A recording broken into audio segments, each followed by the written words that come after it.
পৃথিবীতে খারাপ কিছু কখনোই খারাপ মানুষের সাথে ঘটে না, ঘটে ভালো মানুষের সাথেই। যারা কোমল হৃদয়ের মানুষ, সরল মানুষ, বেছে বেছে তাদের সাথেই খারাপ কিছু ঘটে। পৃথিবীর যত যন্ত্রণা, বঞ্চনা, দুঃখ, কষ্ট আর বেদনা সবই কেবল ভালো এবং নরম মনের মানুষগুলোর জীবনেই থাকে।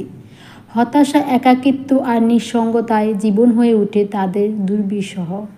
বারবার একইভাবে আঘাত পেতে পেতে বেঁচে থাকার ইচ্ছে তারাই হারায়, যারা পৃথিবীতে সরল মনের মানুষ।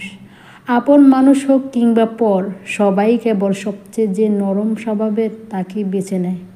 যারা প্রতিবাদ করতে জানে না, যারা প্রতিশোধ নেয় না, যারা কারো ক্ষতি করে না, যারা কাউকে কষ্ট দিতেও জানে না, ঠিক তারাই পৃথিবীতে সবচেয়ে বেশি যন্ত্রণা ভোগ করে। চতুর মানুষ কখনো অন্য আরেকজন চতুর মানুষকে ঠকাতে পারে না। পৃথিবীতে খারাপ মানুষের আসলেই অভাব নেই।